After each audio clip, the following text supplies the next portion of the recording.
My name is Edward Brash, and I live here in Virginia Beach, and I've lived here for about 12 years now. I moved here from Canada.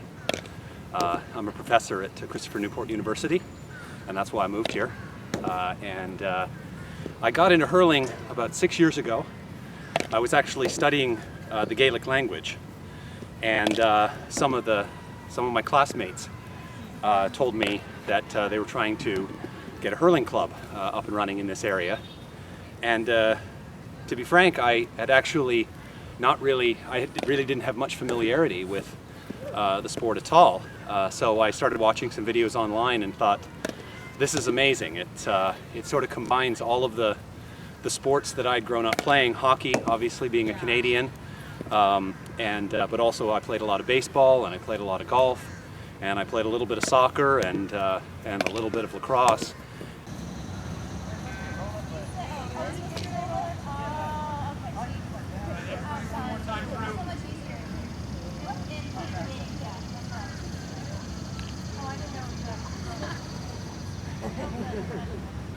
And so for a few years it was really 3 or 4 or 5 of us that would go out every Sunday and just hit around, and we didn't really know very much about what we were doing, but we watched a lot of videos and picked a few things up. And then I'd say really the turning point came when we met this fellow Pat O'Carroll, who is an Irish fellow from Dublin, who grew up playing the game, and he started serving as one of our first coaches, and he really taught us a lot about the proper way to play the game.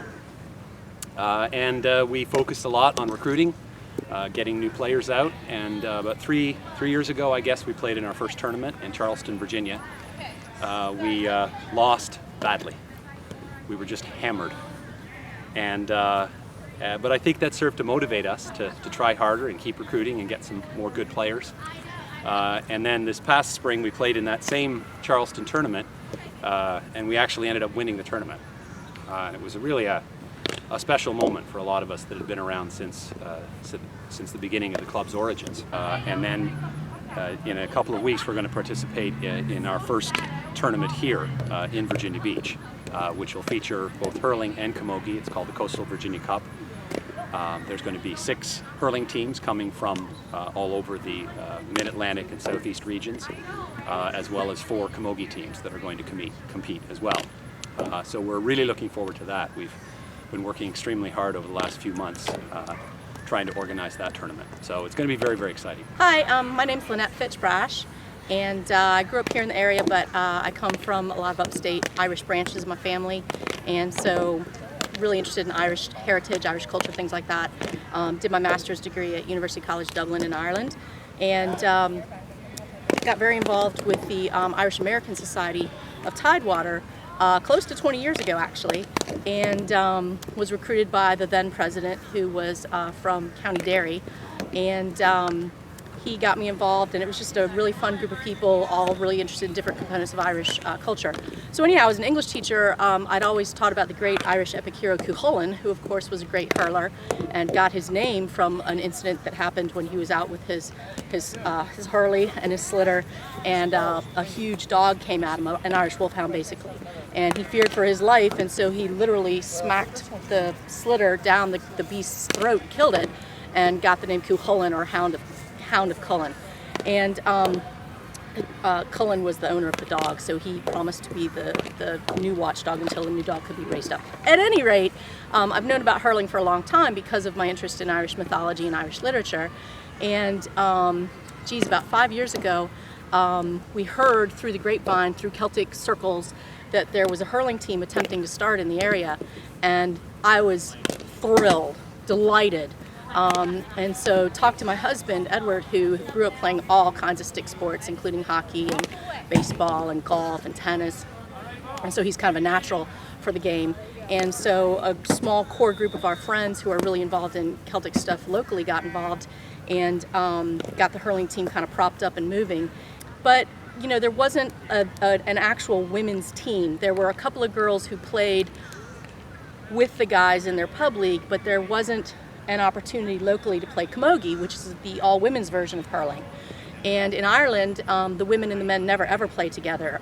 The men's game is contact. It's pretty aggressive, and the women's game can be aggressive too. It is very competitive, but there's not as much contact. You're not supposed to do shoulder checking and things like that. So at any rate, we got talking last summer about the fact that there wasn't a women's team locally, and we took a trip. We were over in Ireland last summer, and we stopped at the Kilkenny Way hurling experience, and I was just going to watch and take pictures and all that kind of stuff. And the owner, PJ, he was like, "Oh no, get a stick, get a helmet, get out there." And I never thought of myself, I mean, I thought of myself as an athlete growing up, but I was a dancer. I used to be a competitive dancer, and I didn't think of myself as a stick sport person. But I tried it, loved it, just, really was surprised to find out that, oh my gosh, I can do this. This is cool. And when we got back home, we started talking to all of our friends, all of our female friends. I talked to all my former Irish dance buddies and my Scottish dance buddies and Irish Society ladies, Scottish Society ladies, soccer girls that I knew, anybody I could think of who might potentially come out, all ages.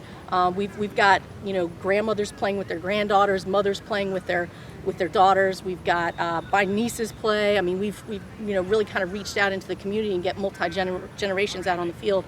We've got some really good competitive athletes, and we just kind of erupted. I mean, it grew way faster than anybody expected it to. Pick it up. The idea is to emphasize getting your aiming and running. That was awesome.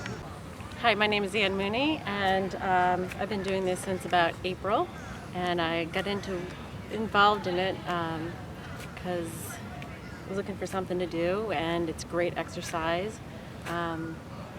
It's fun being out here with the women and getting to know them and learning skills and being able to play rough. I'm Jennifer Schaefer, and I think my favorite thing about hurling is it's like a lot of sports. You really come alive when you step on the field. That moment right before they drop the ball the first time in every game, you're shaking and you're trembling, thinking, oh God, oh God. And the minute they drop that ball, everything else fades away. It's just sound of your own breath, your cleats ripping through the grass, and your teammates screaming for the ball. And you really get in touch with your inner animal. I'm Amanda Daly. I think my favorite thing about hurling and camogie is just, first of all, the camaraderie, meeting a lot of people that are playing a sport that no one's ever heard of, and also you get in touch with your Irish roots. You learn a lot about Ireland and where the sport came from, your family and just your friends' family, and just get to know a lot about the history of the sport.